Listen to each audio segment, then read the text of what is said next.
Assalomu alaykum, Ustropi kanali tomoshabinlari. Agar siz ham biz bilan birga dunyoning eng qiziq voqealarini o'rganishni davom ettirmoqchi bo'lsangiz, albatta kanalga obuna bo'ling, videoga like bosing va fikrlaringizni qoldirishni unutmang. Sizning qo'llab-quvvatlashingiz bizga yanada zo'r kontent yaratishga kuch beradi. Bugun esa sizlarga raqamli dunyoning eng mashhur va eng ko'p izlangan hakerlari haqida hikoya qilib beramiz. Keling, boshladik. Hector Sabu, gettolardan Anonymous markaziga. New Yorkning kambag'al mahallalaridan birida buvisi tarbiyasida ulgaygan Hectorning hayoti go'yo film ssenariysi. U yoshligidayoq kompyuterlarga bo'lgan qobiliyatini namoyish etgan. Oilasiga yordam berish niyatida noto'g'ri yo'lni tanlab, kredit kartalaridan ma'lumot o'g'irlashni boshlagan. Anonymous guruhiga qo'shilgach esa uning faoliyati keskin o'zgardi. Endi maqsadi faqat pul bo'lmay, siyosiy protestlar va hukumat saytlariga hujumlar ham uning missiyasiga aylandi.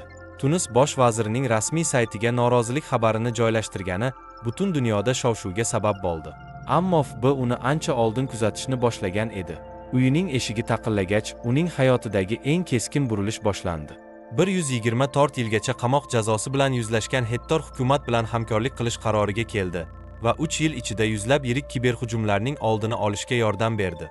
Agar taqdir boshqacha bo'lganida, balki bugun u Silikon vodiysining eng mashhur ekspertlaridan biri bo'lardi. Kevin Mitnick kiber tarixdagi eng taniqli ism. Kompyuterlar endigina hayotimizga kirib kelayotgan paytda u allaqachon tizimlar orasida sayr qilayotgan edi. Motorola, Nokia va boshqa yirik korxonalarning himoya tizimlari uning hujumlaridan so'ng tubdan yangilanishga majbur bo'ldi. 1985 yilda u dunyoning eng ko'p qidirilgan hakeriga aylandi. Qo'lga olingandan so'ng bir necha yil qamoqda o'tirdi. Ammo ozodlikka chiqqach, oq qalpoqli yo'lni tanladi. Xavfsizlik bo'yicha mutaxassis sifatida ko'plab kompaniyalarning himoya tizimini mustahkamlashga yordam berdi. Shunga qaramay, uning atrofidagi etik bahslar hali ham davom etadi. Chunki u keyinchalik davlat tashkilotlariga maxsus hakerlik vositalari ishlab beradigan kompaniyada ishlagan. Martin Shkreli ko'proq moliyaviy jinoyatlari bilan tanilgan bo'lsa-da, uning kompyuterlardagi maxfiy yozuvlari va shifrlangan fayllari kiber olamda ham katta qiziqish uyg'otgan. HIV dori narxini 1000 barobar oshirgani uni Amerika tarixidagi eng yomon ko'rilgan odamlardan biriga aylantirdi. Investorlarga qarshi qilgan firibgarliklari sabab 7 yilga qamaldi.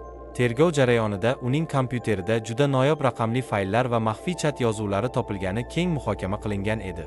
Martus Hutchins, yomon yo'ldan qahramonlikka. Martus yoshligidayoq kompyuterlar bilan do'stlashgan, ammo maktabda zerikib, taqiqlangan o'yinlar o'rniga dasturlash va oz dasturlarni yaratish bilan shug'ullangan. 13 yoshida birinchi kompyuterini parchalab, qayta yiggan. Aynan shu paytdan uning haqiqiy yo'li boshlangan edi. Oradan ko'p o'tmay, u internet parollarini o'g'irlovchi dastur yaratdi va keyinroq qorong'u tarmoqda oz mahsulotlarni sotadigan hakerga aylandi. Bank ma'lumotlarini o'g'irlaydigan dastur yaratishda ham ishtirok etgan. Ammo hayot uni kutilmagan burilishga olib keldi. U butun dunyoga zarar yetkazayotgan xatarli virusni to'xtatib qoldi.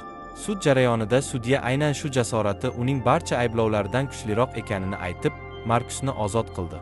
Bugun u yirik kompaniyalarni kiberhujumlardan himoya qiladigan mutaxassis sifatida faoliyat yuritmoqda. Tosmo Tegot, mo'jiza bola. Tosmo atigi 12 yoshida hakerlik dunyosiga qadam qo'ydi. Unga bu ish pul uchun emas, sirli va sarguzashtli bir olam sifatida yoqardi. Internetdagi boshqa yosh hakerlar bilan tanishgach, ular Amazon, Apple, Netflix kabi gigant kompaniyalarning foydalanuvchi ma'lumotlariga yetib borishga urinib ko'rishdi. Keyinchalik ular politsiyaga yolg'on signallar yuborish orqali huquq-tartibot organlarini chalg'itishni o'yinga aylantirgan. Bu esa juda xavfli edi. Mashhurlarni nishonga ola boshlaganida esa vaziyat nazoratdan chiqdi va Tosmo qo'lga olindi. Hozir esa u yaxshi tomonga o'tib, kompaniyalarni kiberhujumlardan himoyalaydigan ekspert sifatida ishlamoqda. Xulosa, ko'zga ko'rinmas, ammo dunyoni o'zgartirayotgan kuch. Bugungi hakerlar faqat jinoyatchilar emas. Ba'zisi aktivist, ba'zisi siyosiy kurashchi, ba'zisi esa global xavf tug'diruvchi shaxsdir. Kimdir yomon yo'ldan yaxshi tomonga o'tsa, boshqalar hali ham qorong'ilikda yashaydi. Bitta haqiqat o'zgarmaydi. Raqamli dunyo hozir real hayotdan ham xavfliroq bo'lishi mumkin. Bugungi kunda internet nafaqat axborot almashinuvi uchun, balki global miqyosdagi kurashlar, maxfiy operatsiyalar va milliardlab dollar qadri bor ma'lumotlar uchun jang maydoniga aylangan. Biz yuqorida sanab o'tgan hakerlar, bu shunchaki misollar, ammo ular ortida butun bir ko'zga ko'rinmas armiyalar bor. Endi esa shu olamdagi yana bir nechta voqealarni, yirik operatsiyalarni va kiber dunyoni o'zgartirgan hodisalarni ko'rib chiqamiz. FB va bir kechada amalga oshirilgan ulkan operatsiya. Kiber jinoyatlarning eng xavfli tomonlaridan biri ularning ko'pincha haqiqiy jinoiy guruhlar bilan bog'liq bo'lishidir. Ba'zan mafiyalar o'z kuchini faqat ko'chada emas, balki internetda ham namoyon qiladi. FB tarixidagi eng yirik tergovlardan biri kechasi soat 23 da boshlandi. 500 dan ortiq FB agenti va 200 dan ziyod boshqa huquq-tartibot xodimlari bir vaqtda harakatga tushdi. Maqsad AQSh sharqiy qirg'oqlarida faoliyat yuritayotgan La Cosa Nostra, dunyodagi eng yirik va eng xavfli mafiya tuzilmalaridan birining 130 a'zosini qo'lga olish. Bu operatsiya shunchalik rejalashtirilganki, har bir a'zo aynan o'sha kechada bir zoomning o'zida ushlangan. Filmlarda bu turdagi sahnalar ko'p, lekin real hayotda bunday mukammal operatsiyalar juda kam uchraydi. Bu voqea kiber olamga ham bevosita ta'sir ko'rsatdi. Chunki ushbu mafiyaning ko'plab moliyaviy operatsiyalari va noqonuniy faoliyatlari xakerlar orqali amalga oshirilgan. Ularni qo'lga olish bilan birga yillar davomida sir tutilgan ko'plab kiber jinoyatlar ham ochildi. Tosmo bilan bir davrda chiqqan yana bir yosh xaker, T. Prodigy. Tosmo T. God kabi yosh daholar vaqt o'tishi bilan ko'paydi. Ularning orasida T. Prodigy deb nom olgan, yosh bo'lishiga qaramay korporatsiyalarni larzaga solgan yana bir xaker bor edi. U 14 yoshida video o'yin serverlarini buzib kirishni o'rgandi. 15 yoshida esa kichik bank tizimlarining xavfsizlik devorlarini yorib, ma'lumotlarga kirish imkoniga ega bo'ldi. Ammo uning maqsadi pul emas edi. U faqat bir narsaga ishongan: tizimni buzish, tizimni tushunishning eng yaxshi yo'li. Bu fikr uni sevimli mashg'ulotdan xavfli sarguzashtlarga olib kirdi. Bir kuni yirik texnologiya kompaniyasi uning iziga tushdi va uni aniqlashdi. Ammo kompaniya uning iste'dodidan hayratlanib, politsiyaga topshirish o'rniga uni o'qishga taklif qildi. Bugun bu yigit yirik xavfsizlik laboratoriyasida ishlaydi va millionlab foydalanuvchilarni himoya qiladigan algoritmlarni yaratadi. Shu bilan hamma xaker yomon tomonda tugamaydi, ba'zilari yaxshi yo'lni tanlaydi. Dark Web ko'rinmas imperiya.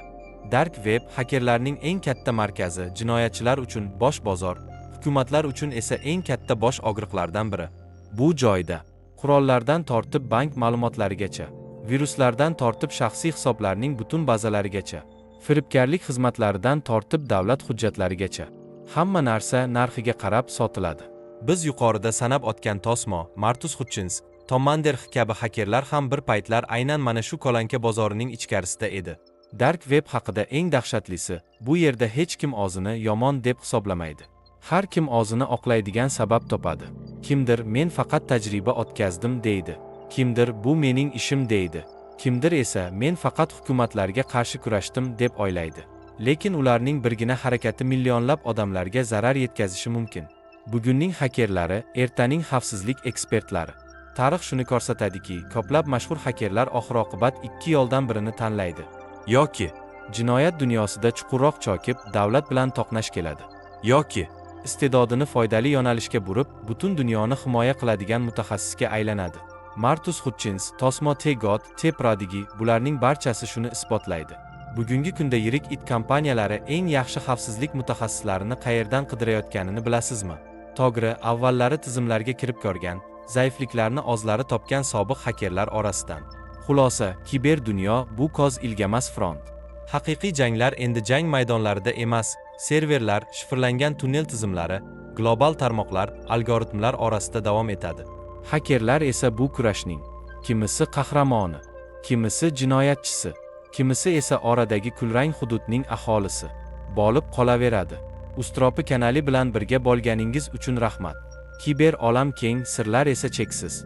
Yana ko'rishguncha xabardor bo'ling, xavfsiz bo'ling.